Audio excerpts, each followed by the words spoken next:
Bonjour, j'ai le plaisir de vous faire découvrir les coteaux, maisons et caves de Champagne. Utilisez votre souris ou tournez la tête si vous avez une cardboard pour contempler le paysage. Vous voyez, je suis avec vous au cœur du vignoble de Champagne. C'est ici que l'on élabore un vin effervescent d'exception. Ce vin des fêtes et des célébrations est un symbole du raffinement à la française reconnu dans le monde entier. Plus qu'un vin, le champagne est même devenu un mythe. Venez explorer son terroir.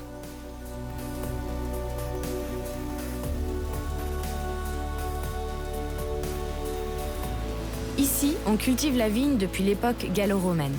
Pour le champagne, c'est au XVIIe siècle que tout s'accélère à partir de l'abbaye de ce village. Puis les moines bénédictins développent la méthode champenoise et la production du champagne dans toute la région. Hauvillers est représentatif des paysages du Champagne. 320 villages viticoles nichés dans des coteaux au sol crayeux, couverts de vignes et couronnés par la forêt.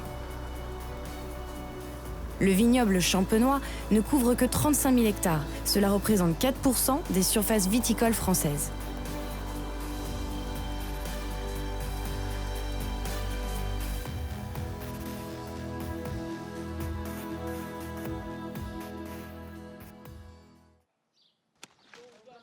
Au moment de la vendange, plus de 120 000 saisonniers se rendent en Champagne.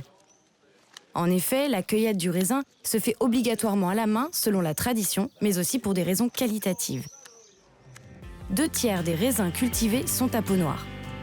Et il est impératif de les manipuler avec le plus grand soin afin de pouvoir en tirer un vin blanc et limpide.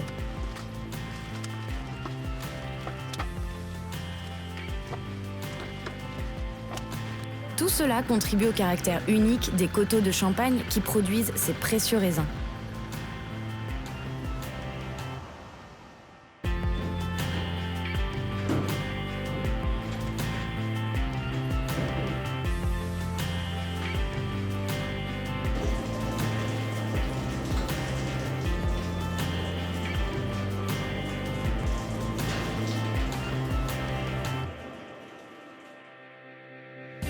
Me revoilà à vos côtés.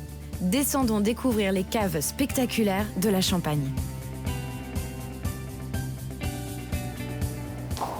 Je suis à Reims, sous la colline Saint-Nicaise. En bas de cet escalier, les fameuses crayères de Champagne. Il y a des millions de bouteilles stockées ici. Vous me suivez ? Voici à quoi ressemblent les crayères, des cathédrales souterraines. Elles ont été creusées bien avant le développement du Champagne, au temps des Romains. À l'origine, elles étaient des carrières. On en extrayait des blocs de craie pour construire les villes. Les crayères offrent des conditions idéales pour la conservation des vins. 30 mètres sous terre, il fait 11 degrés toute l'année.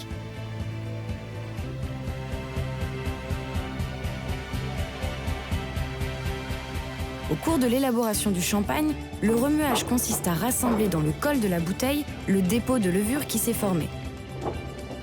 Aujourd'hui, les remueurs perpétuent ce savoir-faire ancestral.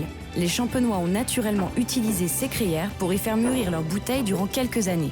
Et il existe plusieurs centaines de kilomètres de caves en Champagne. Nous avons découvert la magie et la démesure des crayères. Allons maintenant à la découverte des maisons de Champagne.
Les Champenois affirment leur personnalité à travers des bâtiments impressionnants. Regardez. Voici Épernay et son avenue de Champagne, une artère de plus de 1 km de long bordée de belles demeures. Châteaux, villas, hôtels particuliers construits à la gloire du Champagne. C'est dans ces maisons de champagne que vignerons et négociants élaborent, stockent et commercialisent leurs vins. Ces maisons de champagne constituent un ensemble harmonieux, tout en étant si variés, chaque maison a voulu exprimer son propre style. De même, lors de l'assemblage des vins, étape cruciale dans l'élaboration du champagne, chaque chef de cave et chaque vigneron exprime son propre caractère. L'assemblage en champagne est un art complexe et permet une grande diversité. Les coteaux, maisons et caves de Champagne reflètent le processus d'élaboration du champagne et son histoire unique. L'inscription au patrimoine mondial de l'UNESCO des coteaux, maisons et caves de Champagne marque la reconnaissance universelle de la Champagne et de son patrimoine exceptionnel.